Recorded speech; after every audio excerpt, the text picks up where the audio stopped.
Hello students, I am Rakesh Chauhan working as PGT Physics in Suraj Group of Schools. I welcome you all in the e-learning classes of physics, and our today's topic for discussion is Ampere's law. So before going into the detailed discussion of this Ampere's law, first I would like to recall you that one such law we have studied in chapter first, that is Gauss theorem. So if you can recall from the very first chapter, we have studied about Gauss theorem or Gauss law, and according to Gauss law, the electric flux passing through a closed surface is equal to the ratio of charge enclosed to the permittivity of free space. You will say why we are recalling that law while we are going to study about the Ampere's law, because these two laws are analogous to each other. That law which we have studied in chapter first, that is Gauss theorem, relates the electric flux to the charge enclosed, while this Ampere's law gives the direct relation between magnetic flux, or indeed magnetic field, and current enclosed. So both are interrelated to each other, or both are, we can say, analogous to each other. With the help of Gauss theorem, it was quite easy to calculate electric field due to a continuous charge distribution. In the same way, with the help of Ampere's law, it is going to be very easy to find out the magnetic field due to a current distribution. So this is the importance of Ampere's law, or this is the analogy of Ampere's law with that the Gauss theorem or Gauss law. Okay, so let us first write down its statement, and thereafter we are going to prove it or derive it. So according to Ampere's law, Ampere was the scientist who invented this law. According to Ampere's law, the line integral of magnetic field vector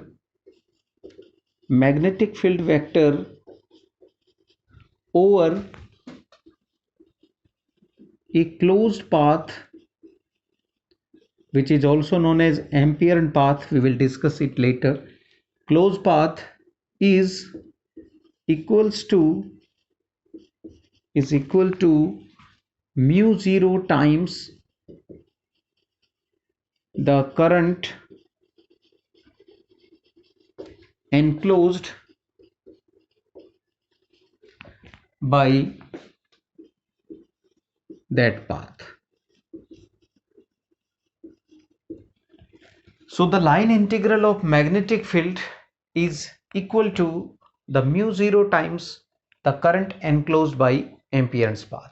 So this is the statement, and let us try to write down this statement in mathematical form, and thereafter we will try to understand it. So line integral of any vector is given as a vector dot dl vector over path L, and if the line integral is of magnetic field, then definitely in place of a vector we will write magnetic field vector, that is B vector. So this is the line integral of magnetic field vector over path L, and this path should be closed like that was in Gaussian surface. The surface should be closed. So we will represent closed integral by writing or mentioning the circle in between this symbol of integration. So this is known as closed integral or contour integration. So this you will study in mathematics in higher classes. So for the time, you must remember that this is a simple integration, and if I put circle here, it becomes closed integration, and if I put L here, means it is line integral. If I put S here, it becomes surface integral, and if I put V here, it will become volume integral. So there are three types of closed integrals, we can say: line integral, surface integral, volume integral.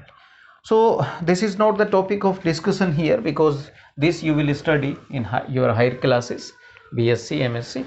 So what we are talking about here is the according to Ampere's law, line integral of magnetic field vector over a closed path L is equal to mu 0 times the total current enclosed by this closed path L. So suppose this, we are having a closed path which is denoted by or known as Ampere's path and denoted by suppose L. So in this, suppose there are so many current conductors in which current is flowing in this direction. So this is current I1, this is current I2, this is current I3, this is current I4. Then what will be the total current? So you will say I enclosed is equals to I1 minus I2 plus I3 plus I4, because these currents are going upward and only one current is going downward. So we can easily calculate the total current enclosed in a closed surface. And if you know the total current enclosed in the closed loop, then definitely you can easily multiply it by mu 0 permeability of that medium, and using this relation we can easily calculate the magnetic field due to these current distribution. So this law is going to be very helpful or very handy, or in fact very simple, in find out the magnitude or in fact direction of magnetic field due to a finite current distribution. So now let us derive this, or let us try to prove this from where it comes. So next we are going to prove this Ampere circuital law.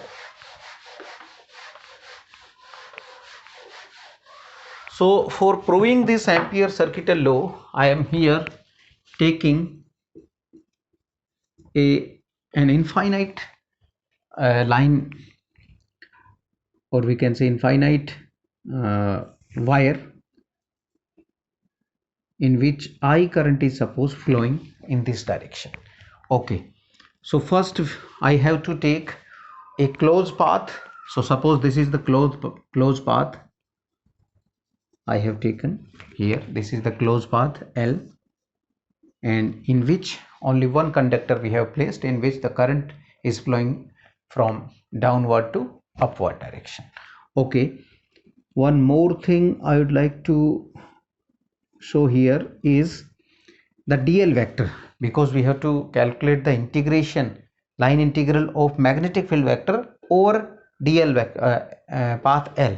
So here we have to also mention the direction of dl vector. So suppose the direction of dl vector is in this direction, this is dl vector, and of course the direction of magnetic field will also be in the same direction. You will say why? Because to find the direction of magnetic field we can use right hand thumb rule, and according to right hand thumb rule, if the current is flowing in upward direction, the magnetic field will be along these band fingers, and these band fingers are along this closed path or circular path. So definitely at any point the direction of dl vector and b vector will be same. So the angle between b vector and dl vector will be 0. So while we are solving this scalar product or dot product, so the angle we must be required. So therefore the angle between b vector and dl vector will be 0. Okay, now we will consider, or we will start with left hand side and we will reach at right hand side, and hence we can prove that this is Ampere's law. Okay, now starting with LHS.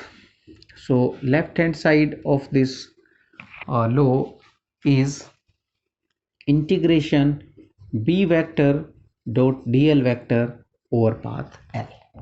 Okay, now as we have discussed in this diagram that the direction of b vector and dl vector is same, therefore I can write down as b dl cos 0 integration over path L. Okay, now cos 0 becomes 1, so it can be written as integration B dl over path L, and this is the symbol of closed integration, you all know. Okay, now is the magnitude of magnetic field constant at each and every point on the circle? You will say definitely yes, because the distance of any point which is located at the circumference of this circular loop is same, and the current flowing through this wire is also same. So definitely the magnetic field, which depends on current as well as distance from this wire, so since distance is same and current is same, therefore the magnitude of magnetic field at each and every point of this circular loop will be same, although direction will be keep on changing as we are moving, but the magnitude will remain same. So this B can be taken outside the integral or integration, so I can write down here as B integral dl over path L.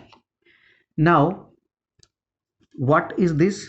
So you will say dl dl, the summation of dl, so it will be the circumference of this circle, and if I take this radius as a or r, whatever you assume, suppose this is radius a, then you will say the integral of dl will be the circumference of this circular loop, so it becomes b into 2 pi a, where a we have assumed as the radius of this circular loop. Okay, now what is b? Can we write down the value of b? You will say yes, because this is the wire of infinite length, and due to infinite length wire, the magnetic field at point P, which is at a perpendicular distance, we can write down it as mu 0 I upon 2 pi a, if you can recall, using Biot-Savart's law. This was the third application. So into 2 pi a. Now this 2 pi a will cancel out by this 2 pi a, and the result is mu 0 and I, or this I is nothing but the I enclosed, or we can say the total current enclosed by this path L. So I can write down here as mu 0 I enclosed, and this is what? This is the right hand side of this law. So I can say left hand side is equal to right hand side, so we can prove the Ampere's law with the help of a straight current carrying conductor. So this is the proof of Ampere's law. So what you need to do, you must remember this statement in its as it is form. According to Ampere's law, the line integral of magnetic field vector over a closed path is equals to mu 0 times the total current enclosed by that path or Ampere path. Okay, and this is the mathematical statement, and this is the proof of this Ampere's law. Okay, so next we are going to discuss what are the various applications of Ampere's law, or how it is going to be helpful in determining the magnetic field due to various current distribution.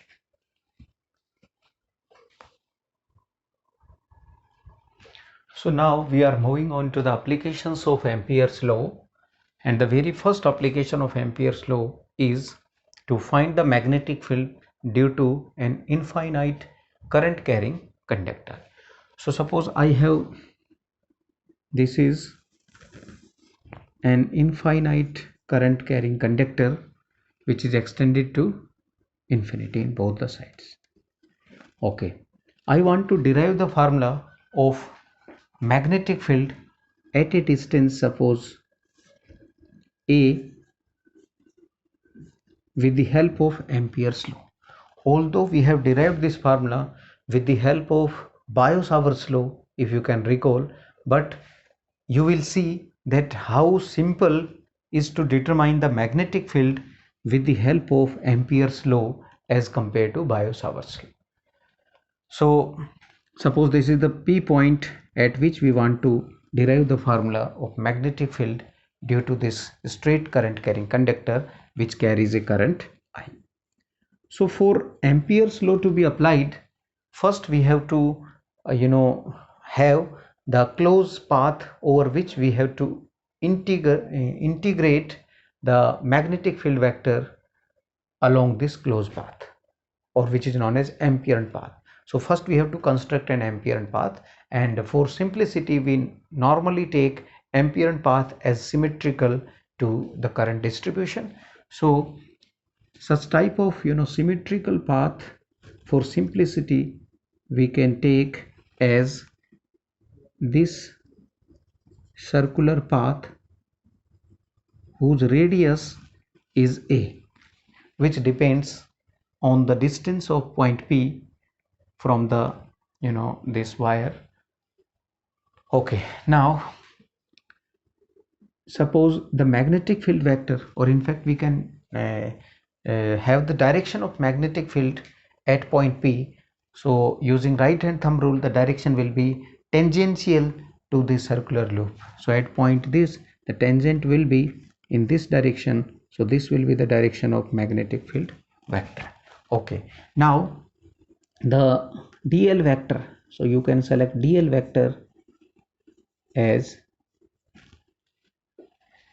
this. So the direction of dl vector and v vector will be same at each and every point of this closed path, which is known as Ampere path. Sometimes it is known as Ampere path. We can relate it as Gaussian surface in case of Gauss theorem. So this is Ampere path or closed path L, over which we have to perform the integration. Okay, now applying Ampere's law. Applying Ampere's law on the loop L. So you will say, according to Ampere's law, the line integral of B vector over path L is equals to mu 0 times the total current enclosed by the Ampere path. Okay, now the angle between B vector and dl vector is 0, so it can be written as integration B dl cos 0 is equals to mu 0 I enclosed. In place of I enclosed, I can put I simply, because there is no other conductor surrounded by this loop. So the only conductor in which the current is flowing is I. So I enclosed is I. Okay, now cos 0 becomes 0, and since B is constant, so I can take it out from the integration. So it will become TL integration dl over path L is equals to mu 0 I. And this is what? This is the circumference of this loop. So it will become B into 2 pi A is equals to mu 0 I. I want to find the formula of magnetic field. So B comes out to be mu 0 I upon 2 pi A. So this was the result of magnetic field due to an infinite wire using Biot-Savart's law. So using Ampere's law, it comes out to be in 3-4 steps, and so far as Biot-Savart's law is concerned, it will become quite lengthy so far as this result is concerned.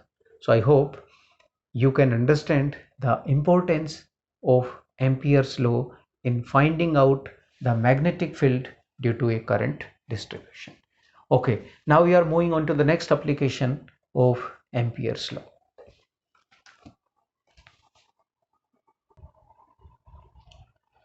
So the next or second application of Ampere's law is to find the magnetic field due to a current carrying solid cylinder, or in fact a thick wire. So suppose we are having this a solid wire, we can say, or a solid cylinder in which I current flows across this wire or cylinder, and this is having radius, suppose A. So the radius is suppose A of this cylinder. Okay, now we will consider two cases here. If the point P at which we want to find the magnetic field is outside the cylinder and the other will be inside the cylinder. So we are first discussing about the inside the cylinder, outside the cylinder. So outside the cylinder or wire. Okay, so we have assumed any point here at a distance r from the axis of the cylinder, point P, which is outside the cylinder. And now since we want to use Ampere's law, then first we have to construct Amperian path, and undoubtedly here also we will take the symmetrical Amperian path. So the symmetrical Amperian path here also we are taking as this circular path of radius small r, which is the distance of point P from the axis of this cylinder. Although the radius of the cylinder is small a, we have denoted, but small a, but small r is the distance, or it is a variable we can say, from the axis of this point P at which we want to derive the formula of magnetic field. Okay, so we have to see the direction of magnetic field. So direction of magnetic field, if suppose current is flowing in this direction and suppose I is current flowing through this cylinder in total, then the magnetic field will be in this direction tangentially. Okay, and the dl vector in fact will be in the same direction, that is in the direction of magnetic field. Now applying this Ampere's law. So according to Ampere's law, what can be written?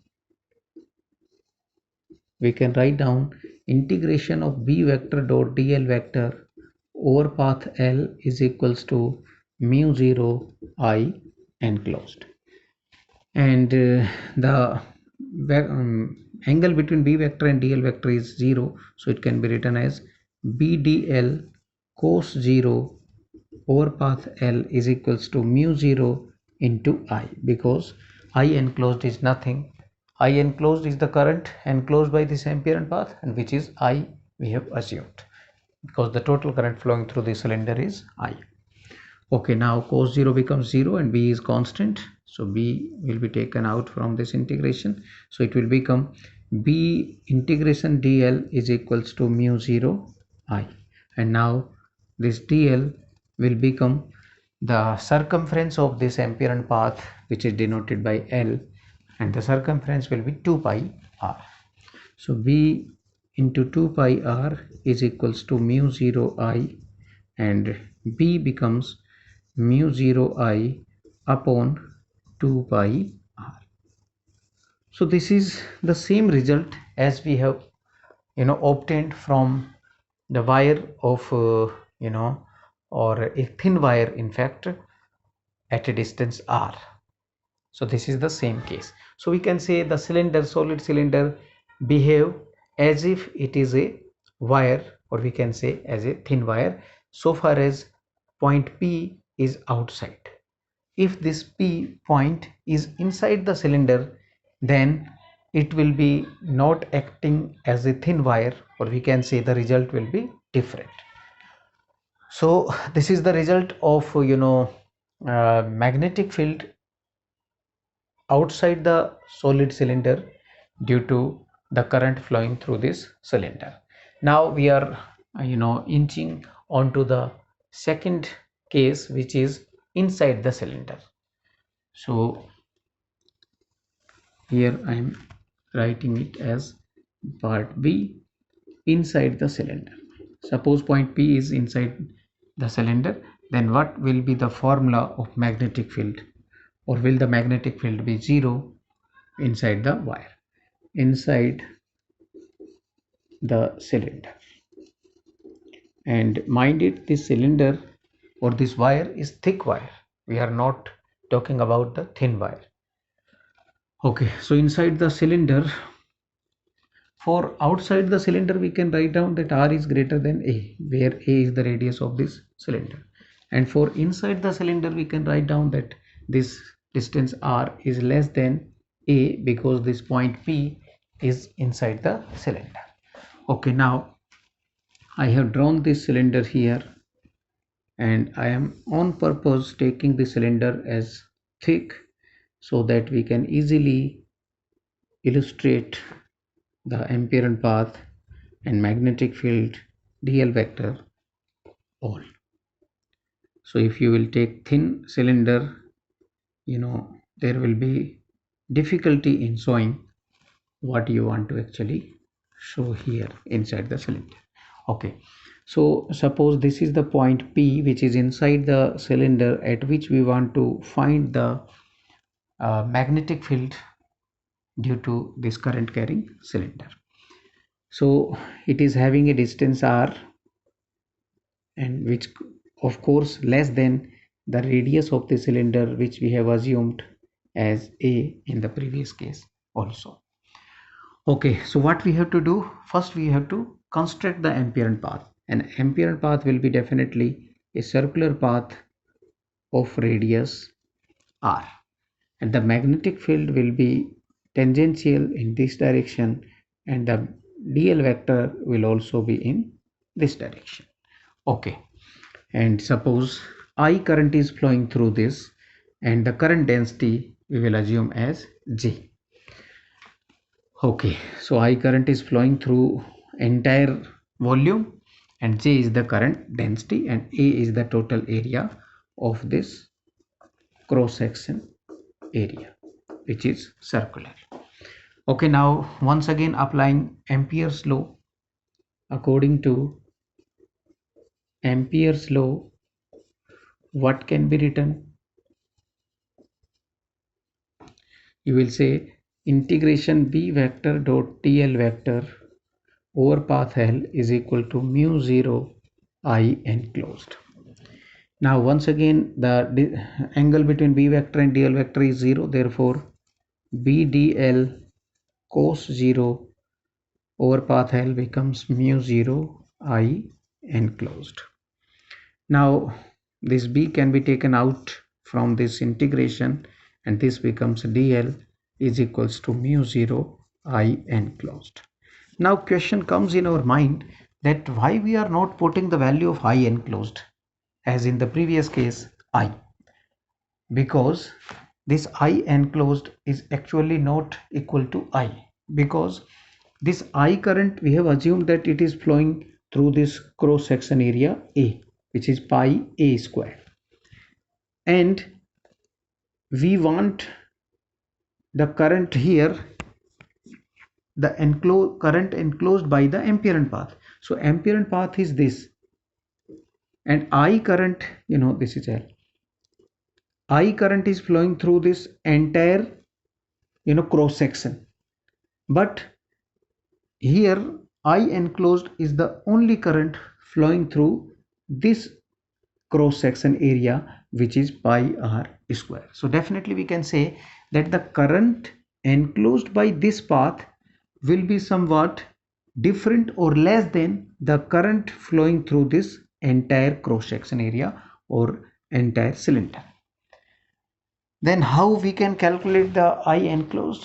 So if I multiplied this total current flowing through this loop by the current per unit area, which is current density, then definitely we can say that we can calculate the I enclosed.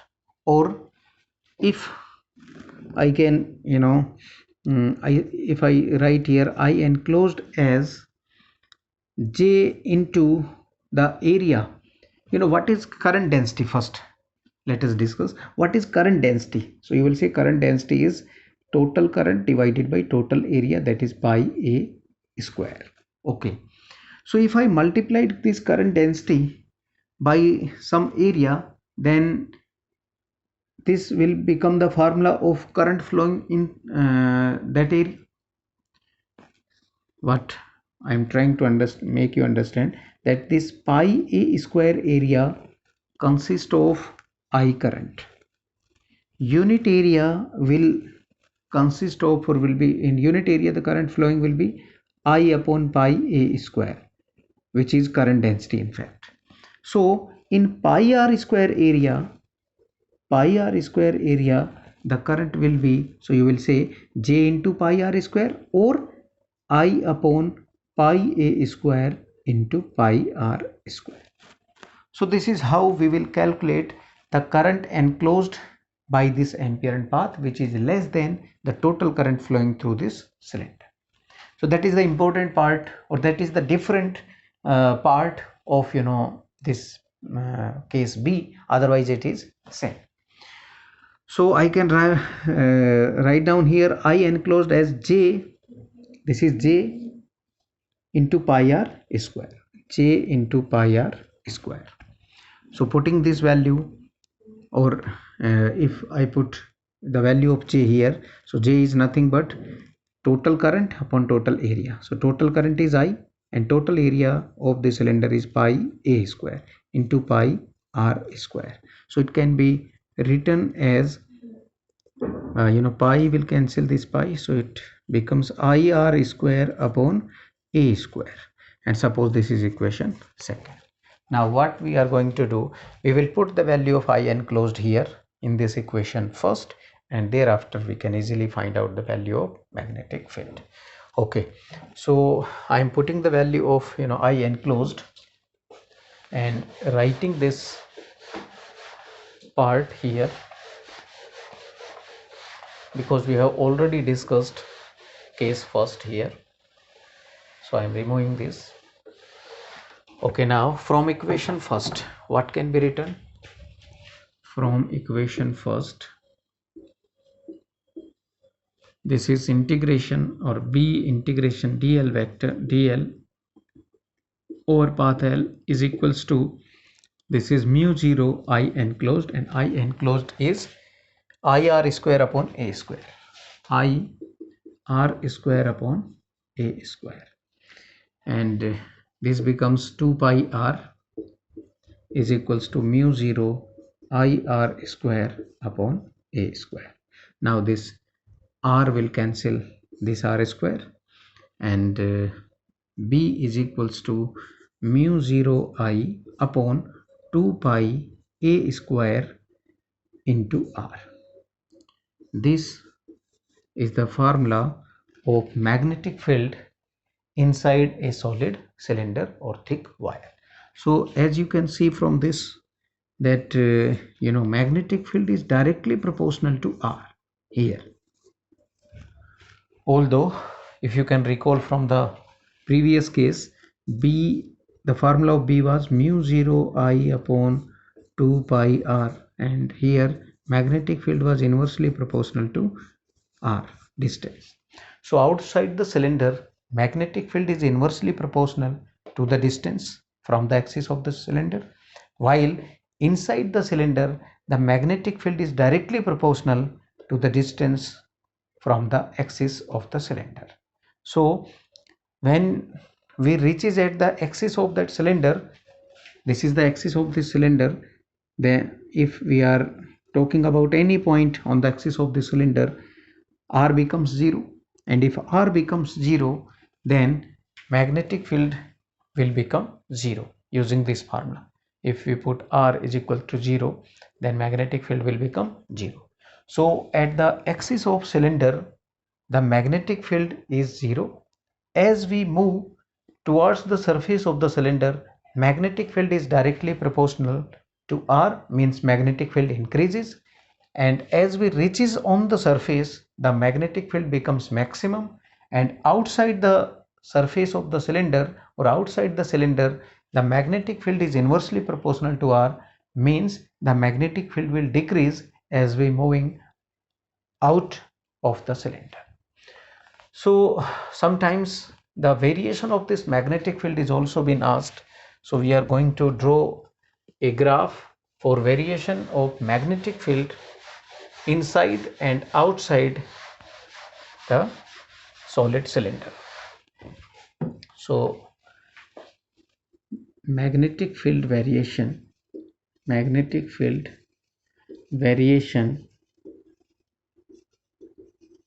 with distance, I can say.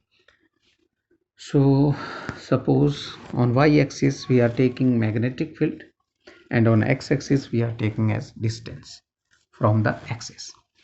So at the axis r becomes 0 on the axis of the cylinder, and magnetic field is also 0. As we move towards the surface, the magnetic field increases linearly because B is directly proportional to R inside the cylinder, and at this point R becomes the radius of cylinder, and this is the maximum value of magnetic field at the surface, and I can put R is equal to A here, so A will cancel out A square, so it will become mu 0 I upon 2 pi A. Mu 0 I upon 2 pi A, this is the maximum value of magnetic field due to a cylinder which is at its surface. And outside the cylinder, once again, the magnetic field is inversely proportional to the distance, so the graph will become this. So this is the variation of magnetic field due to a solid cylinder. So this is about the second application of Ampere's law. In our next video, we are going to discuss about the third and fourth application of Ampere's law, in which we are going to discuss about solenoid, which is also very important part of